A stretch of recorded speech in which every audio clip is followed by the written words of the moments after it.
Hello అండి. మొన్న శ్రావణ శుక్రవారానికి బోల్డ్ శనగలు వచ్చాయి. సరే మసాలా వాళ్ళు ఎందుకు నూనెలో అని ఏం చేద్దామని ఆలోచిస్తుంటే పాటోలి గుర్తొచ్చిందండి. మా దొడ్డమ్మ గారు భలే చేసేవాళ్ళు తెలుసా.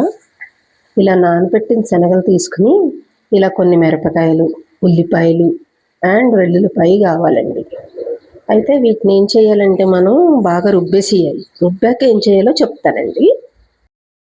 ఇలా ఉల్లిపాయలు, పచ్చిమిరపకాయలు, పోపు దినుసులు, వెల్లుల్లిపాయ వేసేసుకుని కొంచెం మెత్తగా అయ్యే వరకు చేసుకోవాలి. దాన్ని నేను ఇలా పెనం పెడతానమాట.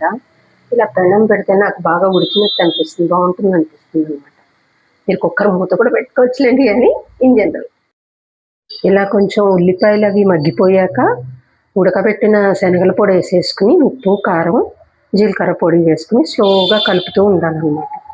ఈ కలుపుతున్నప్పుడు మందపాటి గిన్నెలో అయితే కనుక మనకి అడుగంటకుండా ఉంటుంది. దాని మీద కొంచెం లావుగా ఉండేది ఏదైనా మూత పెట్టుకుంటే చక్కగా మగ్గిపోతుంది అనమాట.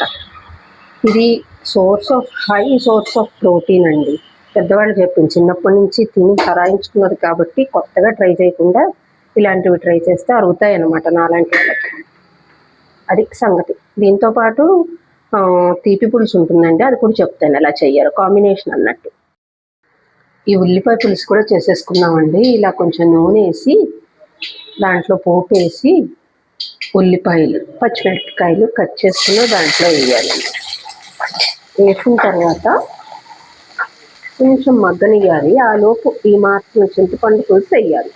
నా దగ్గర మొన్న పులిహార కోసం చేసుకున్నది ఉంది, వేసేసుకుంటాను అనమాట. అది కొంచెం ఉడికిన తర్వాత చూపిస్తాను. ఇలా కొంచెం ఉల్లిపాయలు మగ్గిపోయాక ఉప్పు, పసుపు, ఇంకా మెంతి పొడి వేసేసి కొంచెం మగ్గనిచ్చాక ఇలాగ బెల్లం పౌడర్ వేస్తే బెల్లం పులుసు అయిపోతుంది అనమాట. అది కూడా చూపిస్తాను.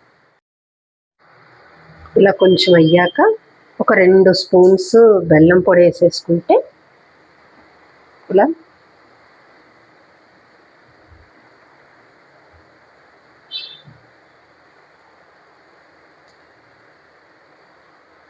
ఇందాక మనం చూసాం కదా చింతపండు నానబెట్టుకున్నది, అది కూడా ఇలా చేసేసి పోసేసాను అనమాట.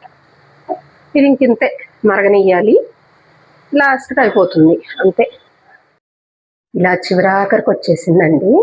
ఇంకా లాస్ట్కి ఉప్పు, కారం, పులుపు అన్నీ చూసేసుకున్నాక కొంచెం శనగపిండి నీళ్ళల్లో కలుపుకుని ఇలా పోసేసుకోవాలండి. గట్టి పడుతుంది అనమాట.